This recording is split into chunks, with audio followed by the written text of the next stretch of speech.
Amigos do LAC Concursos, como é que vocês estão, moçada? Tudo beleza? Professor Marcelo, mais uma vez aqui com vocês, para mais uma aula de geografia. E hoje vamos dar continuidade à parte de geografia do Brasil, vamos com urbanização, certo? Urbanização, tranquilo, vamos mandar bala nisso aqui, é um tema legal para a gente poder fechar toda essa... vamos dizer assim, essa regravação, certo? Esse remake, vamos botar assim, da parte de geografia do Brasil, que foi uma demanda que mandaram para nós, né? O Manuel, professor, para mim, né? Claro, o Manuel, o professor Luiz, eles enviaram a demanda, então a gente tem que dar conta. Vamos começar. Pessoal, é assim, quando a gente fala urbanização, cara, eu gosto muito dessa primeira palavra aqui, ó, processo. Ah, por que, Marcelo? Você vai processar alguém? Não é isso. Eu gosto da palavra processo porque quando você fala em processo, você está falando de alguma coisa que ocorre ao longo do tempo. Você entendeu? Algo que ocorre ao longo do tempo. Então é um processo, tá? E a urbanização é um processo que caracteriza a passagem da população de majoritariamente rural para majoritariamente urbana. Certo? É isso. Ao longo do tempo. Ô Marcelo, peraí. Você está me dizendo, então, que se eu tiver um país onde 51% da população é rural, 49% é urbana, ele não é urbanizado? Não, ué, a maioria é rural. Ele não é. Ah, mas peraí. Mas se eu tiver 51% urbana, 49% rural, aí ele é urbanizado? Aí ele é. Aí ele já é urbanizado, certo? A diferença é pequena, mas a maioria é urbana e ele é urbanizado. Tá? Agora aí é que nós temos que entender uma coisa, pessoal.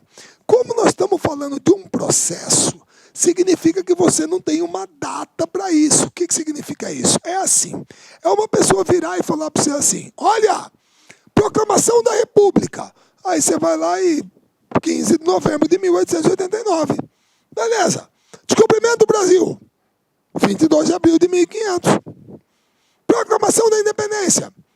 7 de setembro de 1822. Data que o Brasil se tornou um país urbanizado. Como é que é? Qual é a data que o Brasil se tornou um país urbanizado? Não tem. Mas como não tem? Eu estou perguntando se é professor, rapaz, você não sabe perguntar. Não, moçada, sinceramente, não tem essa data. Não tem. Não tem como. Como é que alguém vai saber qual foi o dia em que pela primeira vez a população urbana do Brasil superou a rural? Não tem como. Sabe por quê? Olha só. Pessoal, está aqui, né, dados do censo. Pessoal, aqui é 2000, 2010. Então, eu vou puxando aqui, ó, 2000, 2010. Então, aqui é 90. Então aqui é 80. Então aqui é 70. E aqui é 60. Pessoal, isso significa que em algum momento, entre 1960 e 1970, censo de 1960, censo de 1970, em algum momento aqui, pela primeira vez na história, a população urbana do Brasil superou a rural. Pela primeira vez na história. Então, isso quer dizer que o Brasil se tornou um país urbanizado a partir da década de 60 do século passado. Certo? Até chegar ao patamar atual, que está mais ou menos 85 a 15. Pronto. Ou 84 a 16, se preferir. Agora, o que você está percebendo? Marcelo, o que eu estou percebendo é que, olha aqui, ó, a curva vinha bem. Marcelo, a curva está tendendo para horizontal. É verdade. Eu ainda acho, pessoal, que isso aqui ainda vai crescer um pouquinho. Pessoal, por favor, agora eu estou falando assim na boa, eu assumo isso, não tem problema, é chute.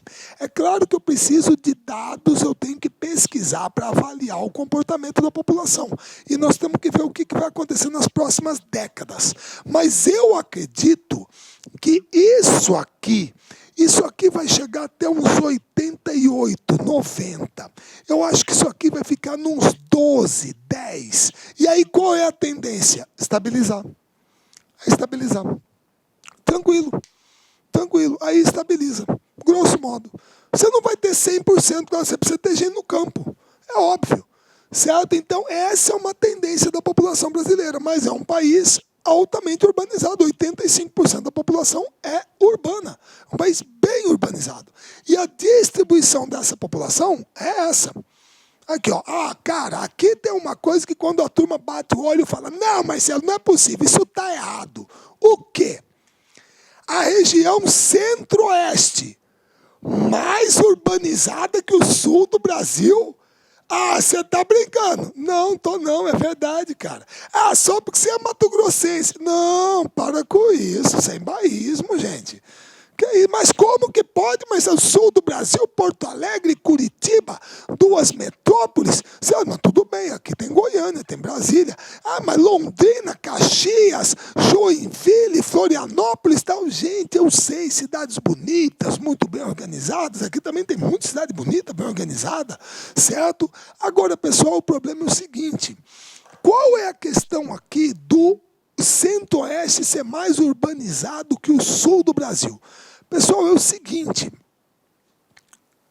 vocês sabem que o sul do Brasil é a região do Brasil que provavelmente tem a maior carga da imigração europeia, principalmente italiana e alemã, certo? Muito bem. E esse pessoal que veio para cá e se estabeleceu como? Todo mundo se lembra que se estabeleceu naquele sistema de pequena propriedade, trabalho familiar, colonato. Então isso é muito forte no sul do Brasil. Pessoal, o modelo que colocou o Centro-Oeste nos últimos anos no mapa do mundo, é o modelo do agribusiness, do agronegócio. Nossa região aqui é o celeiro agropecuário do Brasil, certo? E esse modelo do agribusiness, do agronegócio, é uma agricultura altamente mecanizada, que libera mão de obra.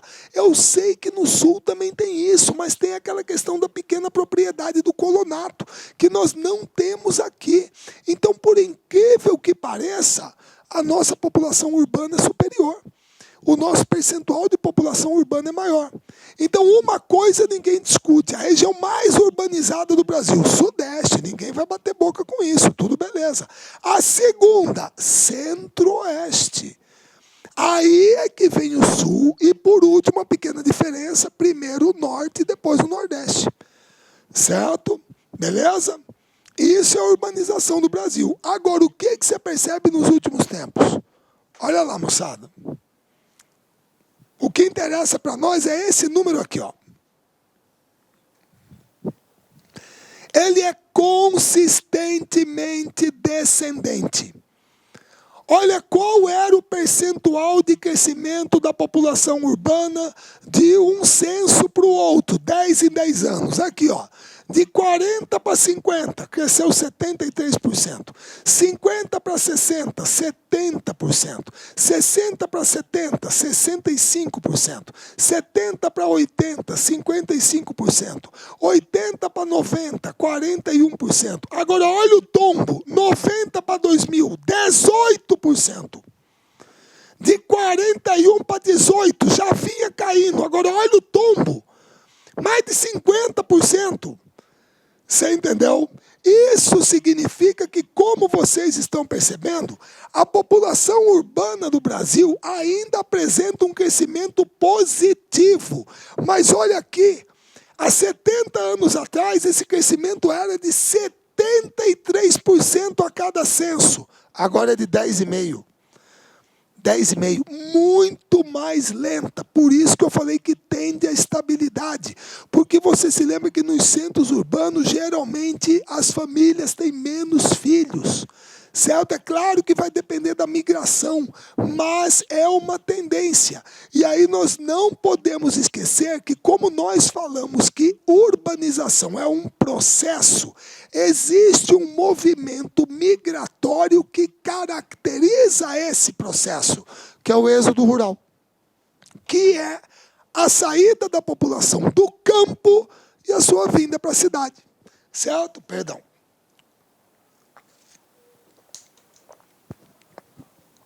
esse é o movimento migratório que caracteriza o processo de urbanização.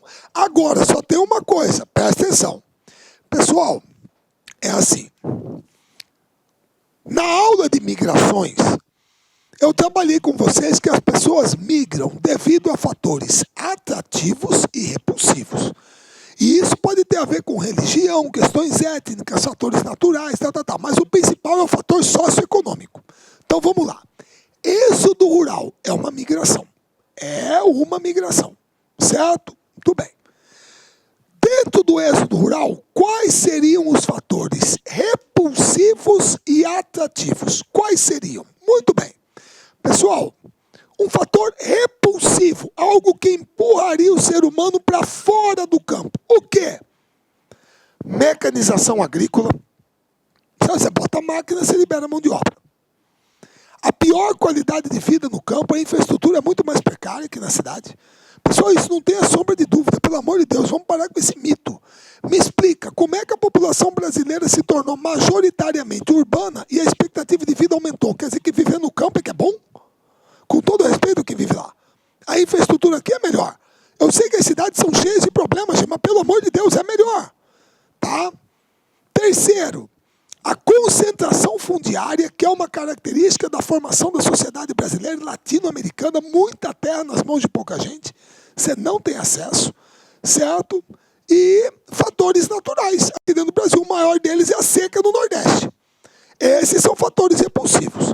Agora, o que atrai a pessoa na cidade? Basicamente duas coisas. Primeiro, uma melhor qualidade de vida.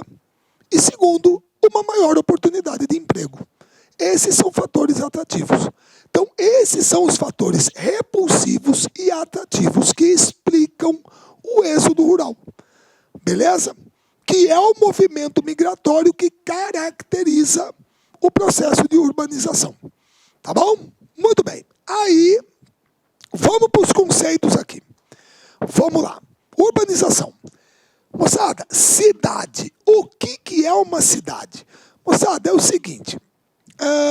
Alguns países do mundo adotam um critério quantitativo.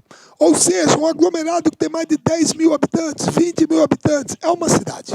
Certo? Perdão. Aqui no Brasil não é assim? Não. Quer dizer, agora vai ter uma coisa, vou explicar no final, mas historicamente não. Aqui no Brasil, o critério é político-administrativo. O que é uma cidade? É toda sede de município. É toda sede de município. Se não for um município, não é uma cidade. Ah, mas eu não estou entendendo. Vamos lá. Pessoal, o que vocês estão vendo aqui, isso tudo aqui, ó, toda essa área aqui, ó, é o município de São Paulo. Beleza? Muito bem. Agora, pessoal, por favor, é o município de São Paulo. Agora, essa parte aqui mais bege, amarelinha que vocês estão vendo, é a cidade de São Paulo.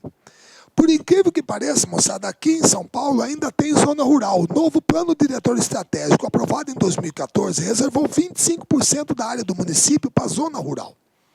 Então, quem mora aqui, mora em São Paulo, mas não na cidade de São Paulo, mora no município de São Paulo.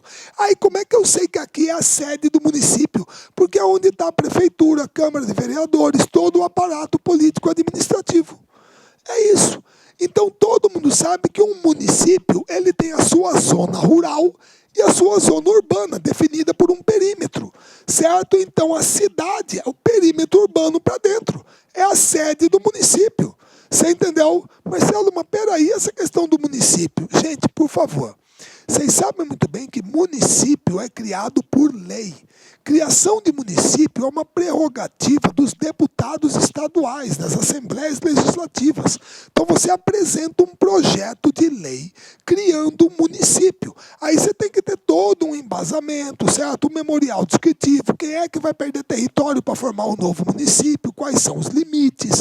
Aí você tem várias condições a serem atendidas, tem que ter no mínimo tantos eleitores, no mínimo tantas edificações urbanas, certo? Você tem que fazer um plebiscito para querer saber se a população lá quer se emancipar.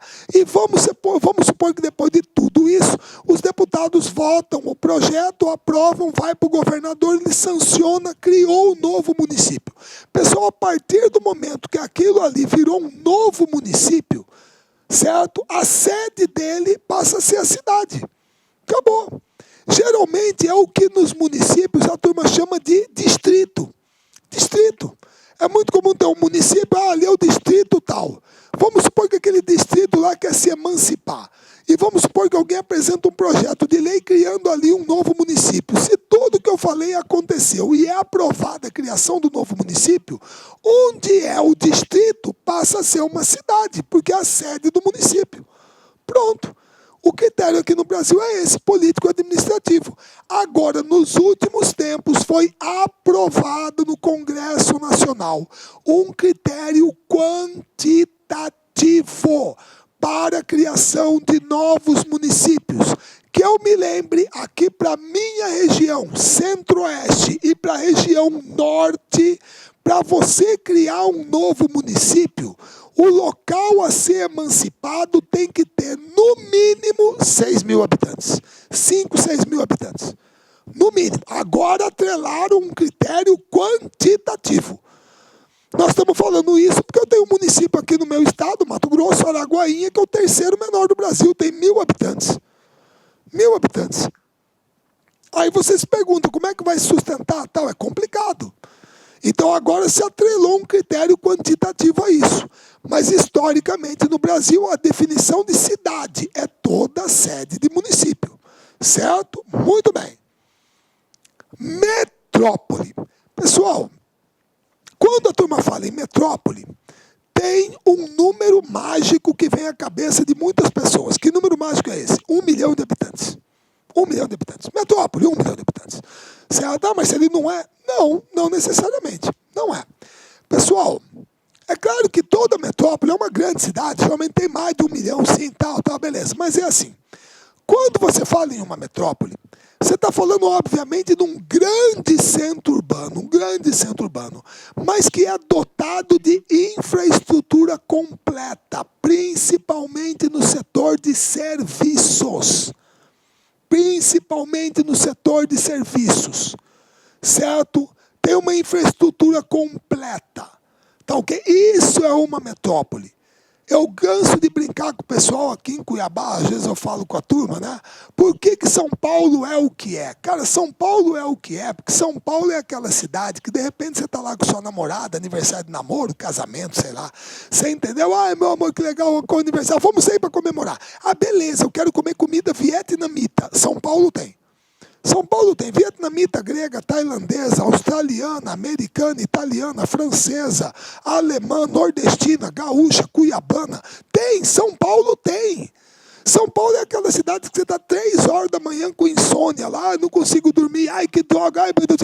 Putz, se pelo menos tivesse uma academia aberta para eu malhar, São Paulo tem. 3 horas da manhã está aberta, você vai lá, malha e volta para casa. São Paulo tem. Tem, por isso é uma metrópole. Então é o grande centro urbano que tem infraestrutura completa, principalmente no setor de serviços. E na visão do IBGE, Brasil, metrópole, 12. Porto Alegre, Curitiba, São Paulo, Rio, Belo Horizonte, Salvador, Recife, Fortaleza, Belém, Manaus, Goiânia, Brasília. 12 metrópoles. Certo? Beleza? Muito bem. Agora, pessoal, como eu disse, a metrópole é o grande centro urbano dotado de infraestrutura completa. Pessoal, se você tem um grande centro urbano com infraestrutura completa, quem que não gostaria de ficar perto dele? Obviamente, para você usufruir da infraestrutura que ele tem. Certo? Então, a partir do momento que você cria essa aglomeração e o pessoal vai se juntando ao redor da metrópole, a coisa mais normal do planeta é você formar uma conurbação. Certo? Pessoal, olha só. Perdão. Vamos supor que eu tivesse mostrado esta foto sem as linhas vermelhas. Sem as linhas vermelhas. Eu pergunto, sem as linhas vermelhas, você saberia onde termina Curitiba e onde começa Colombo, Pinhais e Piraquara? Não saberia. Porque aqui, moçada, você virou uma esquina, certo? Andou numa avenida, subiu um viaduto, então já saiu de uma e entrou na outra. Aqui, ó. Você tem a união espacial entre dois ou mais sítios urbanos, entre duas ou mais cidades, dois ou mais centros urbanos. Isto é uma conurbação. É um fenômeno típico da expansão urbana, da concentração em torno das metrópoles. Certo? Beleza? Ó, outro exemplo. O bairro se chama Cidade Kemmel. Está aqui. Só que uma parte dele é São Paulo. Outra parte é Itacoaquecetuba. Outra parte é Poá e outra parte é Ferraz de Vasconcelos. O mesmo bairro. Em 4 municípios diferentes. Beleza? Conurbação. Agora, olha o meu caso aqui, que eu botei para ilustrar. Cuiabá, minha cidade. E Várzea Grande, nossa cidade irmã. Certo, vizinha? Mas o rio está no meio. É um acidente natural. É o rio Cuiabá. Ou seja, por acaso haverá a união espacial entre os dois sítios urbanos. Sítio urbano é o chão sobre o qual a cidade está construída. Geralmente a turma fala que é o local inicial dela, certo? Mas aí vai expandindo, tá bom? Vai haver essa união? Não, Marcelo, não vai. O rio está no meio. Ah, então não é uma conurbação? Claro que é. Ah, mas você falou com o pessoal, presta bem atenção. Você pode ter a união espacial, o crescimento... Olá, meus amigos, com licença, estou interrompendo a sua aula, mas é para dar um recadinho muito importante para você. Ah, professor, aonde que está, professor, o PDF dessa videoaula? Gente, atenção, o PDF dessa videoaula, ela se encontra lá no nosso site, né? Lá com o curso, tem um link aqui embaixo da aula, né? Só que é o seguinte, né? Esse PDF, a gente pede aí uma pequena contribuição por parte aí do nosso seguidor, do nosso aluno, de R$ 29,90. Por quê? Porque a gente tem cursos aqui na sala com curso, né? Então, todos os PDFs, PM Bahia, de todas essas videoaulas que a gente está disponibilizando, mais o Personal Coach, que é a nossa ferramenta pedagógica, meta todo dia, você tem meta, você sabe que você vai estudar, a gente vai ranquear você, a gente vai monitorar o seu desempenho no site por apenas R$ 29,90. Bacana? Então, clica aqui embaixo. E aproveitando, nós temos também o nosso super aulão de véspera aqui da Lá Concurso, que custa apenas R$ 49,90. Bacana? Fui, boa aula, tchau! Gráfico. Ou você tem também, pessoal, a interação sociopolítico-econômica existente entre elas, poxa. Aqui na minha cidade, por exemplo, aqui, pessoal, não dá para pensar Cuiabá sem Várzea Grande e vice-versa. Todo mundo escuta que o aeroporto internacional é de Cuiabá, mas na verdade ele fica lá em Várzea Grande. Ele fica lá, não é aqui. Ah, mas se o aeroporto é lá, é a grande coisa, a rodoviária é aqui. Quer dizer, aqui em Cuiabá ninguém consegue pegar um avião para São Paulo se não for para Várzea Grande. Lá em Várzea Grande ninguém consegue pegar um ônibus para Brasília se não vier para Cuiabá. Então a vida das duas cidades é absurdamente interligada. Então é claro que apesar do rio, é uma conurbação, certo? Agora, a partir do momento que esse fenômeno, certo, ocorre dentro do processo de urbanização, aí nós vamos para a região metropolitana. Marcelo, região metropolitana? Sim. Região metropolitana é a metrópole e os municípios circunvizinhos, que são conurbados a ela, para usufruir da infraestrutura que ela oferece. Pronto. O problema é que uma região metropolitana só pode ser criada por lei. A primeira lei, a lei que primeiro criou regiões metropolitanas no Brasil, foi a Lei Complementar número 14 de 1973, 8 de junho de 73, governo Emílio Garrastazu Médici. Certo? Ali se criou o conceito, certo, por lei de região metropolitana. Então, uma região metropolitana é revestida de um caráter legal. Ela só pode ser criada por lei. Você entendeu? E aí tem uma coisa que todo mundo vai achar estranho. Agora há pouco eu disse que o Brasil tem 12 metrópoles. 12. Então, por uma questão de raciocínio lógico, todo mundo diria que se o Brasil tem 12 12 metrópoles, o Brasil tem 12 regiões metropolitanas. Isso é óbvio. Não, não é. Se você for buscar hoje, o Brasil tem 73 regiões metropolitanas. Marcelo, mas como que é isso? O Brasil tem 12 metrópoles, 73 regiões metropolitanas. Não é possível. É, porque eu acabei de falar para vocês que uma região metropolitana é criada por lei. Então eu posso criar uma região metropolitana onde não tem uma metrópole. Por exemplo, existe a região metropolitana do Vale do Rio Cuiabá, aqui na minha cidade, e Cuiabá não é uma metrópole. Existe a região metropolitana de Londrina, a região metropolitana de Maceió, a região metropolitana de Santarém, a região metropolitana de São Luís do Maranhão, e não são metrópoles pelo IBGE. Beleza? Então, por isso que nós temos mais regiões metropolitanas do que metrópoles. E é claro que a criação da região metropolitana objetiva o quê? Uma gestão comum. Você tem temas como meio ambiente, como saneamento básico, como transporte coletivo, como segurança pública, como impostos, que não adianta cada município ficar batendo cabeças, tem que ter uma ação integrada. Daí a ideia da região metropolitana. Você tem um comitê gestor dela, beleza?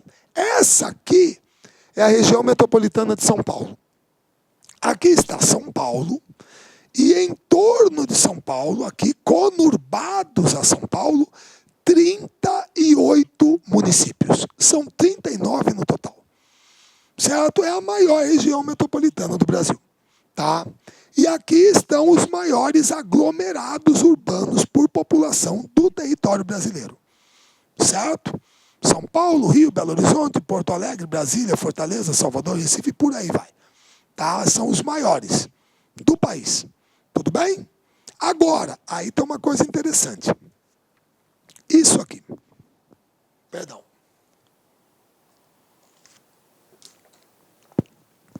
Pessoal, Brasília, pelo IBGE, é considerado uma metrópole. Nós vamos ver isso. É uma metrópole.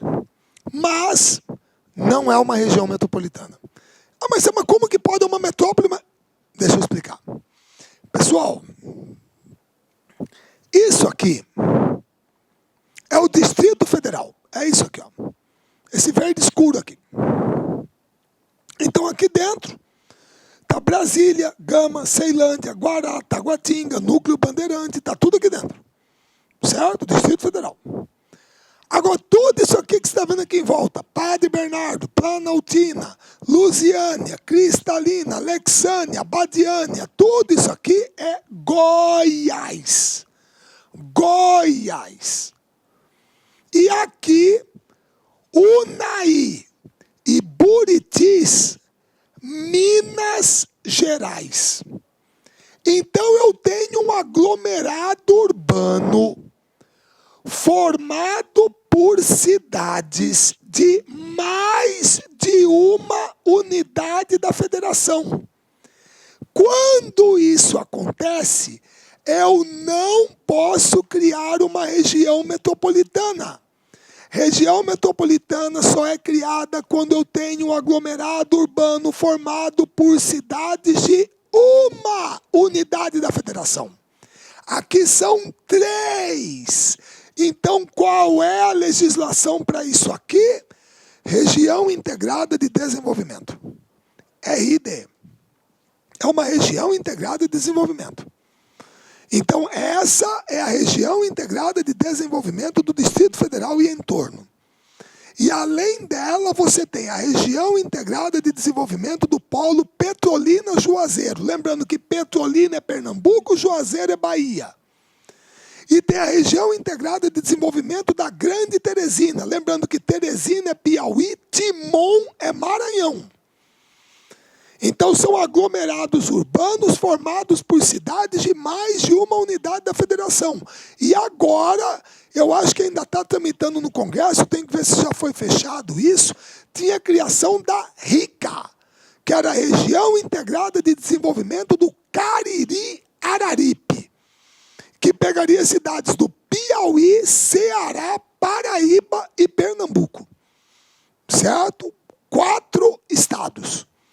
Beleza? Tudo bem? Então aqui é outra lei, uma outra lei, para esse tipo de aglomerado urbano que envolve cidades de mais de uma unidade da federação. Certo? Aí nós vamos para megalópole. Pessoal, megalópole não é um fenômeno originalmente brasileiro. A turma coloca muito a questão dos Estados Unidos, né? Boston, Washington, Chicago, Pittsburgh, São Francisco, San Diego. Você tem também replicado no Japão, Tóquio, Osaka, que eles chamam lá de Tokaido.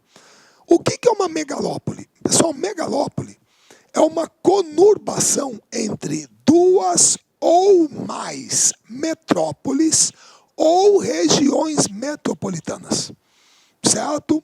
É uma megalópole. Tá? E no Brasil, São Paulo, Rio de Janeiro. Com eixo de ligação à Via Dutra. A Via Dutra.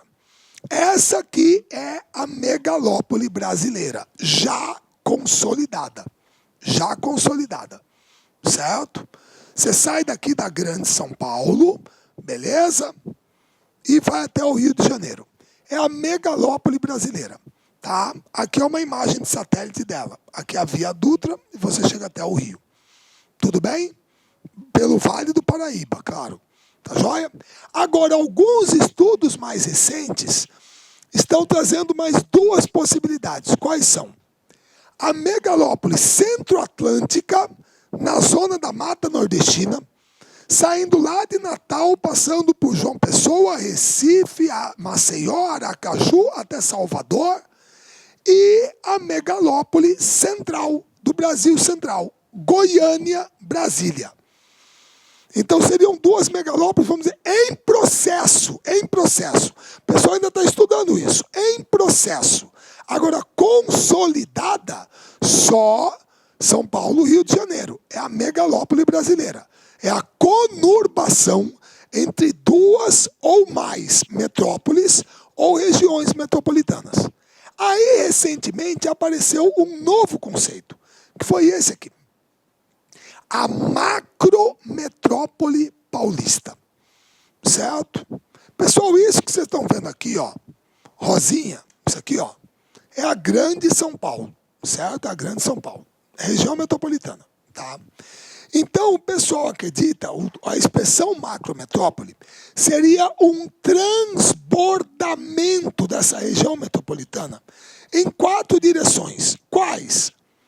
Baixada Santista, Santos, Vale do Paraíba, São José dos Campos, Sorocaba e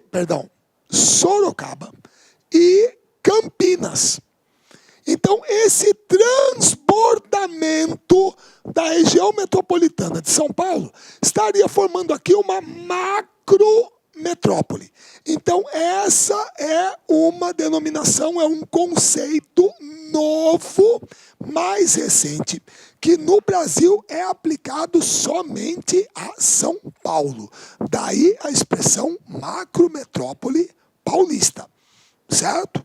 Beleza? A partir da região metropolitana, norte, sul, leste, oeste.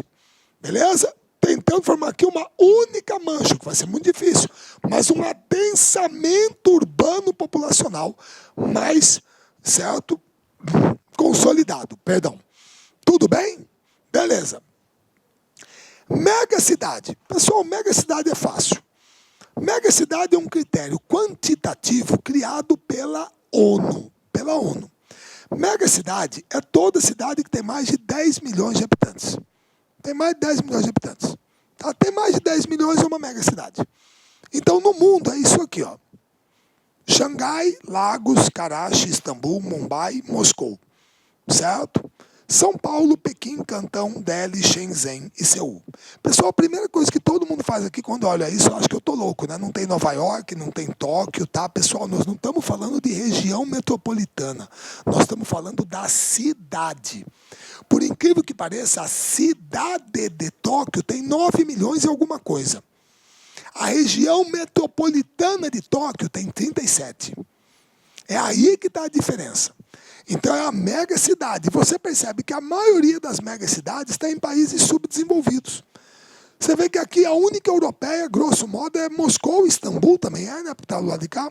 Só.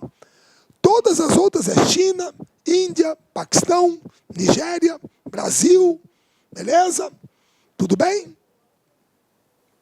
Isso é diferente de cidade global, que também é chamada de metrópole global, ou cidade mundial, ou cidade alfa, ou centro mundial. E outra, além de cidade alfa, tem cidade alfa 2+, alfa, beta, gama, tem. Mas eu vou ficar só com isso aqui.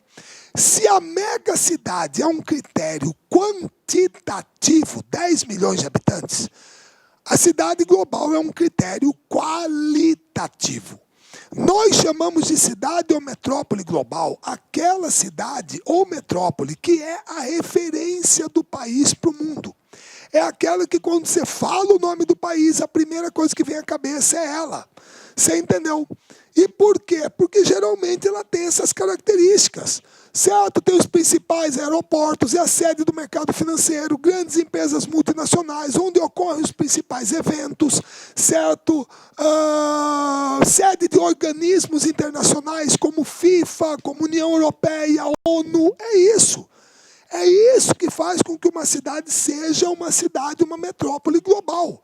Agora, você percebe que em alguns casos existe uma coincidência, em outros não. Por exemplo, metrópole, cidade global, vamos lá. Japão, Tóquio, beleza. Perdão. Rússia, Moscou, joia. França, Paris, beleza. Reino Unido, Londres, joia. Qual foi a coincidência? Marcelo, tudo que você falou aí, a metrópole global é a capital aí. É a capital. Mas é sempre assim. Não é, não. Aí você tem o outro lado. Você quer ver? Austrália. Ninguém fala Canberra, moçada, que é a capital. Sydney. Canadá. Ninguém fala capital. Ottawa. É Toronto. Toronto. Estados Unidos da América. Ninguém fala Washington. É Nova York. Brasil. Não é Brasília. São Paulo. Então pode ser ou não a capital do país. Certo? Que exerça esse papel. Só que aqui é um critério qualitativo, não é quantitativo. Certo? Você não precisa ter 10 milhões de habitantes para ser uma metrópole ou cidade global. Tá certo? Muito bem. Pessoal, aí eu vou abordar esse processo aqui, ó, que é o seguinte. Moçada, quando a gente fala de macrocefalia urbana, macrocéfalo, como que você traduziria? Marcelo, macrocéfalo, cabeção. Cabeção é cabeça grande. O que é isso? Macrocefalia urbana, pessoal, é um processo que acontece de inchaço, de crescimento horizontal dos centros urbanos. Certo? Isso é absolutamente natural. Tá, os centros urbanos crescem, só que vocês sabem que nos países subdesenvolvidos, geralmente esse crescimento foi muito acelerado e foi de maneira muito rápida e desorganizada. Então isso acabou gerando uma série de problemas. Tá? Caracteriza-se pelo crescimento acelerado dos centros urbanos, principalmente nas metrópoles, provocando o processo de marginalização de pessoas que, por falta de oportunidade e baixa renda, vão para a periferia. Isso vai gerar um processo de segregação e exclusão social, ou seja, eu coloquei isso aqui porque eu gosto de ilustrar que quando eu era garoto, moçada, o perímetro urbano de Cuiabá era mais ou menos isso aqui, ó. Era isso aqui. Olha para onde que foi. Para tudo quanto é lado. Você entendeu? Beleza. Então, o que vai acontecer com esse processo? O que vai acontecer? Primeiro, você vai ter uma valorização das áreas centrais que concentram a melhor infraestrutura. Essa é uma coisa esquisita. Pessoal, vocês já perceberam isso? Se eu perguntar para vocês o que vale mais, um carro zero ou um carro usado, o que você vai responder? Marcelo, carro zero. Por quê? Marcelo, pergunta idiota, porque ele não foi usado. Então é óbvio que tudo aquilo que é mais novo, menos usado, vale mais. Aquilo que é usado há mais tempo, não estou falando de raridade, aquilo que é usado há mais tempo geralmente vale menos. Certo? Só que você percebe que nos grandes centros urbanos aqui no Brasil, o que aconteceu? Pessoal, as metrópoles cresceram muito rapidamente, o poder público não conseguiu acompanhar. Não conseguiu. Então, por incrível que pareça, o pessoal pensou assim, olha, esse centro aqui, ele é mais antigo, mas por incrível que pareça, ele está mais bem estruturado, então vamos começar daqui para a periferia. Ou seja, quem mora nas áreas centrais, mais centralizadas, não tem problema para achar banco, padaria, boutique, sorveteria, oficina mecânica, colégio particular, certo? Loja de conveniência, nada disso. Não tem. Agora, na periferia, a infraestrutura é precária. O problema é que nas áreas centrais, como o espaço vai sendo ocupado, qual é a tendência? É você verticalizar. Verticalizar. Verticalização acentuada. Para que botar um do lado do outro? Bota um em cima do outro. Você entendeu? E aí você vai gerando uma especulação imobiliária absurda, certo? Você vai periferizando a população de baixa renda para as áreas de pior infraestrutura, certo? Há uma segregação da população de acordo com a renda. Isso é muito claro, principalmente em shopping. Todas as cidades do Brasil têm aquele shopping que todo mundo sabe que é o shopping da elite. É o da elite. Para entrar ali, até pela roupa que você está usando, o segurança te mede. Se é de marca, se é de grife, só pode entrar, não pode entrar de chinelo. É o shopping da elite. É esse. E todo mundo sabe que tem aquele shopping que a turma fala que é mais o quê? Povão. É mais povão. Tem isso. Vocês entenderam? É uma segregação. É que nem eu gosto de perguntar, porque aqui em Cuiabá tem, né? Eu pergunto, pessoal, qual é a primeira coisa que o Alphaville vende? Aí a turma, é o terreno, pomba nenhuma, é segurança.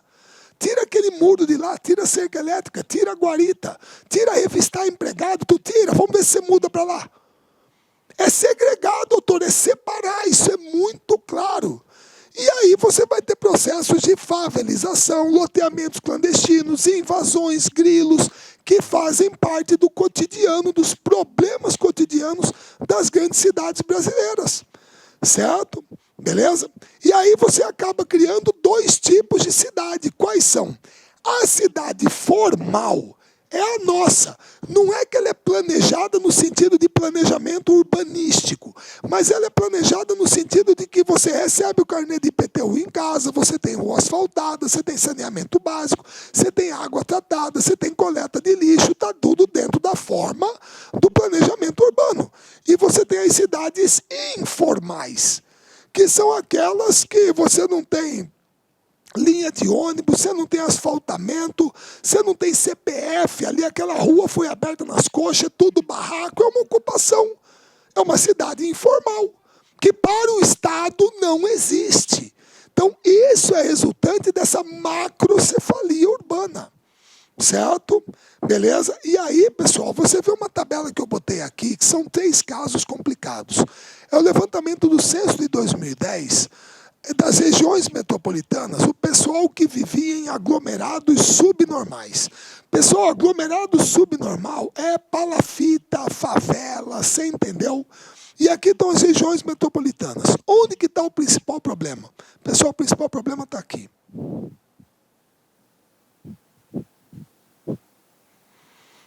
Moçada, Marcelo, quem é quem aí? Belém do Pará, Salvador, Recife e São Luís. Pessoal, para você ter uma ideia, em Belém do Pará, Belém, desculpa pessoal, nossos irmãos do Pará, irmãs também do Pará, mas é um dado do censo. 53% da população da região metropolitana vive em aglomerados subnormais. 53%. Esse percentual é de 25% em Salvador, 23% em Recife, 24% em São Luís. É 1/4 da população. Em Belém é mais da metade. Que vivem em moradias em aglomerados subnormais.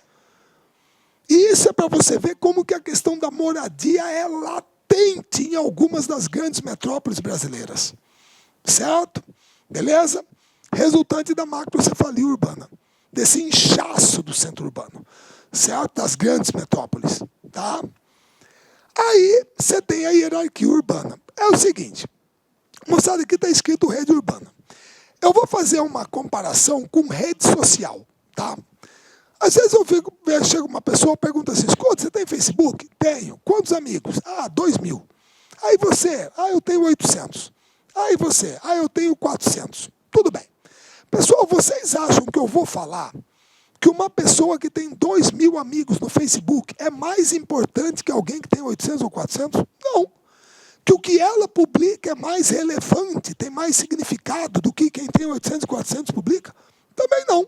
Agora, inegavelmente tem uma coisa.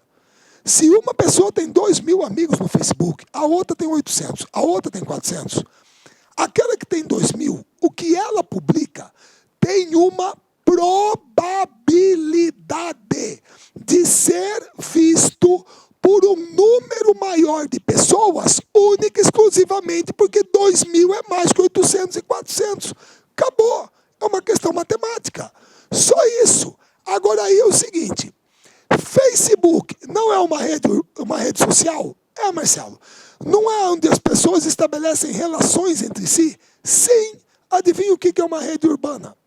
Obviamente, uma rede urbana é o conjunto de relações que os centros urbanos estabelecem entre si. Eles formam uma rede. E dentro dessa rede, inegavelmente, tem uma hierarquia. Marcelo, por que uma hierarquia? Cara, porque a coisa mais comum aqui em Cuiabá, vamos supor aqui em Mato Grosso, vou pegar um exemplo, desculpa quem é de fora se está me assistindo, mas são cidades aqui de Mato Grosso. Vamos supor que uma pessoa quebrou a perna lá em Campo Novo dos Parecis. Qual que é o melhor lugar para levar ela primeiro? Tangará da Serra, que é uma cidade ali perto, já tem 80.000 habitantes. Campo Novo é menorzinho, deve ter um hospital maior, papapá. A pessoa vai para Tangará. Tangará não resolveu, é grave. Para onde vão levar essa pessoa? Vão trazer para Cuiabá. Vão trazer para Cuiabá, hospital ortopédico, só trauma, sei lá o quê, papapá, tá tudo aí, Santa Rosa, São Mateus. Vamos ver, olhou, é grave. Cuiabá não resolve. Para onde que vai? São Paulo.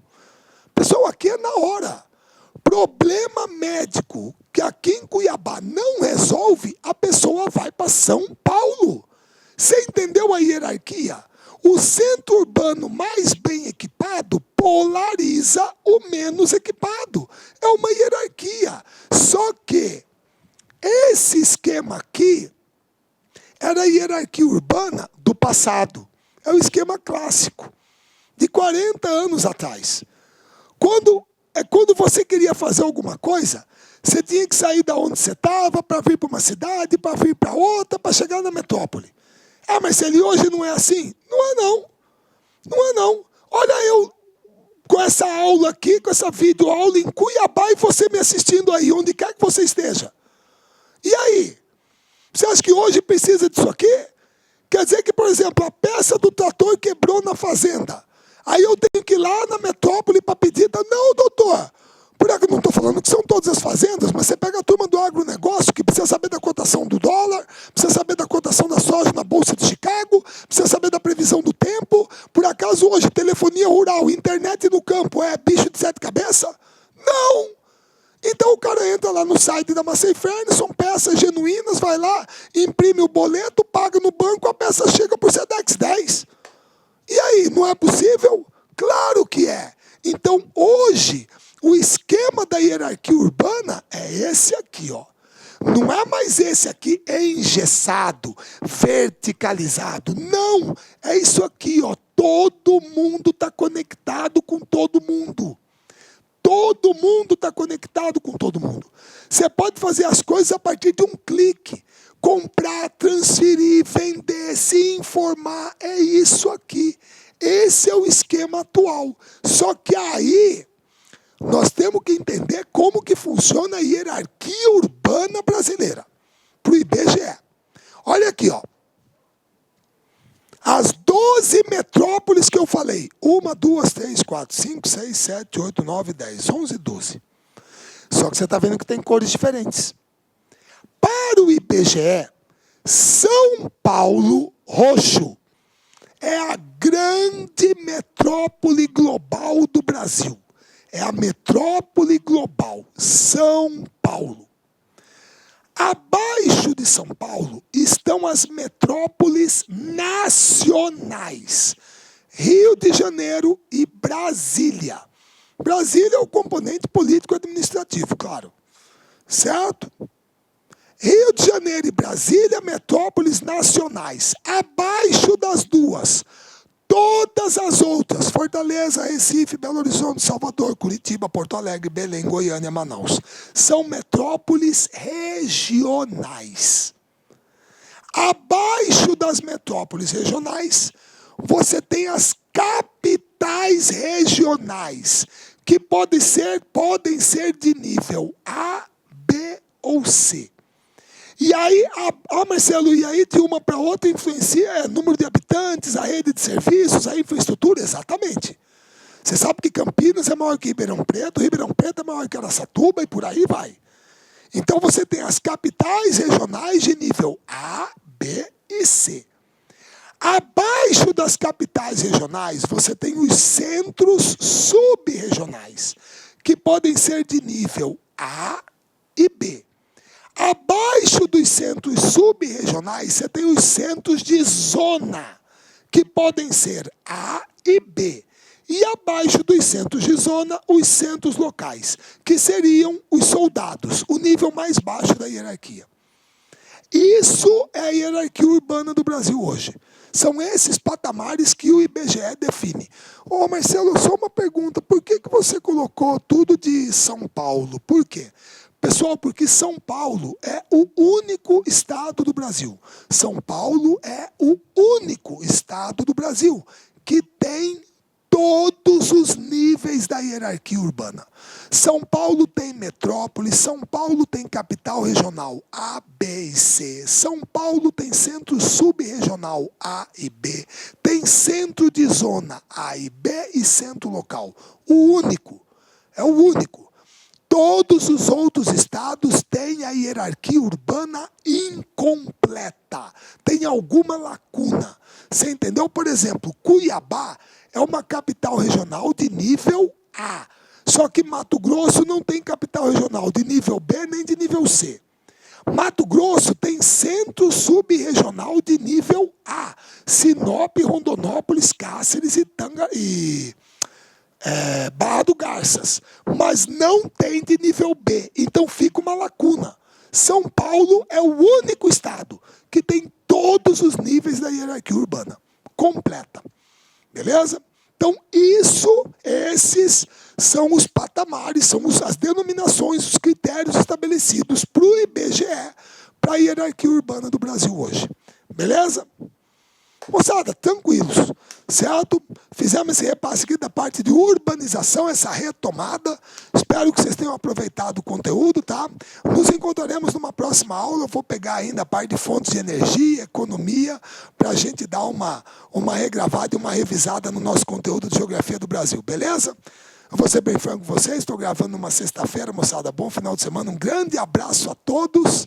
Fiquem com Deus e até nosso próximo encontro. Olá, meus amigos! E aí, gostou da nossa videoaula? Ótimo, bacana. Então, estou aqui mais uma vez para convidar você a adquirir o material de apoio aí. A gente está pedindo aí uma contribuição simbólica aqui da Lá Concurso por R$ 29,90, né? Todos os PDF, mais essa metodologia aí fabulosa do Personal Coach.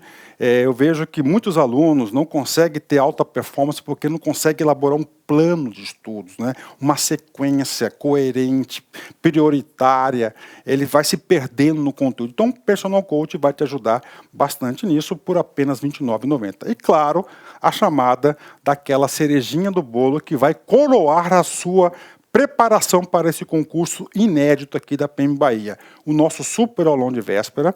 Tá? Aqui estão os professores aqui, já estão todos eles contratados, combinei com todo mundo já. 30 horas, né? Cada professor vai gravar blocos de 30, por exemplo, vou pegar aqui o professor Edenilson, né? 2 horas, então ele vai ter 4 blocos aí, tá? 4 blocos de 30 minutos, né? Isso aqui não será disponibilizado no YouTube, será lá na nossa plataforma do Lá Concursos, um link está aqui para você fazer a sua inscrição, né? Por apenas R$ 49,90, tudo bem, gente? Então, um forte abraço, espero vocês. Tchau, fui! Clique lá.